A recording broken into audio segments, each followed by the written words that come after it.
అందరికీ నమస్కారం. ఈరోజు మనం రామాయణంలో ఒక చాలా కీలకమైన ఘట్టం కిష్కింధాకాండ గురించి వివరంగా తెలుసుకోబోతున్నాం. కథ ఎక్కడ మొదలవుతుందంటే శ్రీరాముడు తన జీవితంలో అత్యంత నిస్సహాయమైన స్థితిలో ఉన్నాడు. సీతను రావణుడు అపహరించాడు. ఆయన తీవ్రమైన దుఃఖంలో మునిగిపోయాడు.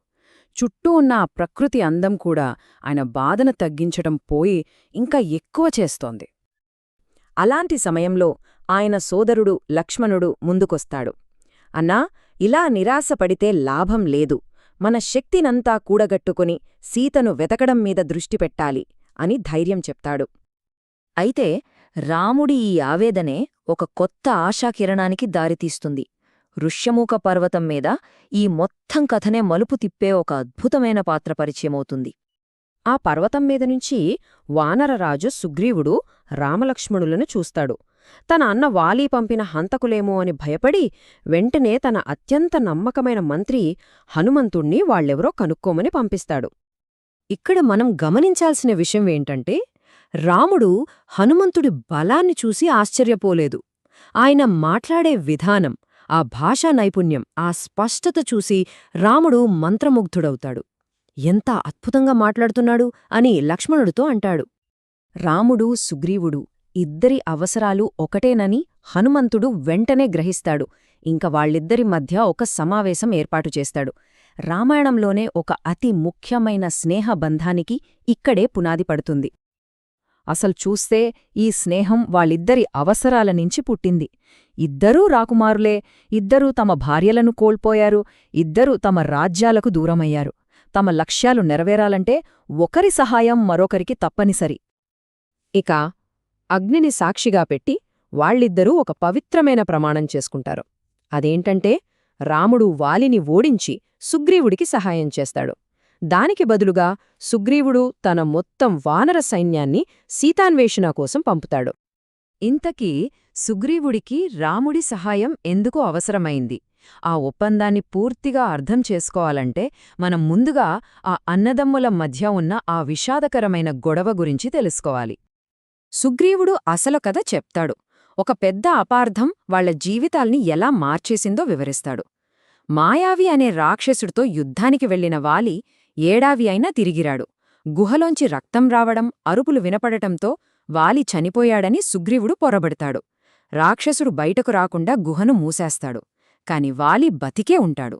తిరిగి వచ్చి సుగ్రీవుడు ద్రోహం చేశాడని భావించి అతన్ని రాజ్యం నుంచి వెళ్లగొట్టి భార్యను కూడా లాక్కుంటాడు. సుగ్రీవుడు చెప్పిందంతా విన్న రాముడు తన మాట నిలబెట్టుకోవడానికి సిద్ధపడతాడు.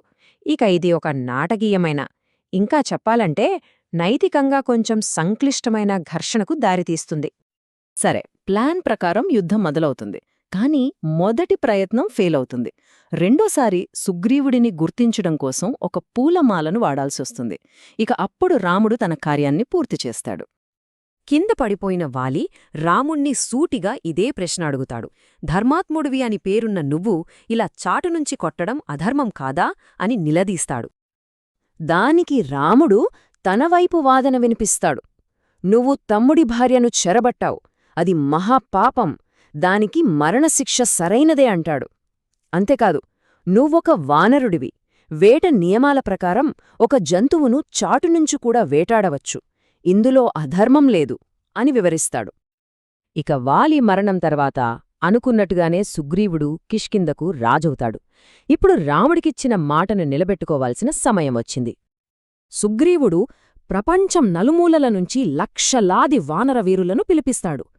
అతను జారీ చేసిన ఆజ్ఞ ఎంత కఠినంగా ఉంటుందంటే అప్పట్నుంచి సుగ్రీవాజ్ఞ అనే మాట తిరుగులేని ఆజ్ఞకు పర్యాయపదంగా మారిపోయింది.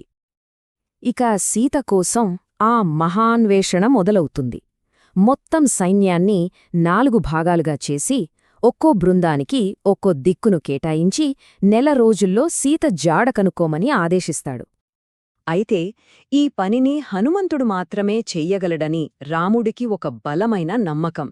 అందుకే సీతకు గుర్తుగా చూపించడానికి తన ఉంగరాన్ని హనుమంతుడికి ఇస్తాడు. అంగదుడి నాయకత్వంలో హనుమంతుడు ఉన్న దక్షిణ దిక్కు బృందం తమ ప్రయాణాన్ని మొదలుపెడుతుంది.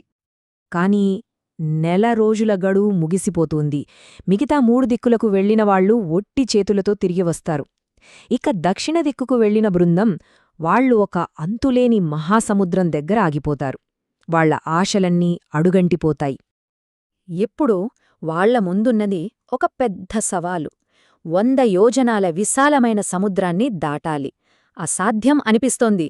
ఇంతటి పెద్ద పనిని పూర్తి చెయ్యగల శక్తి వారిలో ఎవరికి ఉంది? ఆ పూర్తి నిరాశలో ఉన్న సమయంలోనే ఆ బృందంలోని వృద్ధుడు, జ్ఞాని అయిన జాంబవంతుడు మౌనంగా కూర్చున్న హనుమంతుడి దగ్గరికి వస్తాడు. ఒక శాపం వల్ల హనుమంతుడు మరచిపోయిన తన అపారమైన దైవికమైన శక్తిని గుర్తుచేస్తాడు. ఆ మాటలు వినగానే హనుమంతుల్లో నిద్రపోతున్న శక్తి ఒక్కసారిగా ఉప్పొంగుతుంది. అతను పర్వతమంత ఆకారంలోకి పెరిగి ఈ సముద్రాన్ని దాటడం నాకొక లెక్క కాదు అని అపారమైన ఆత్మవిశ్వాసంతో గర్జిస్తాడు.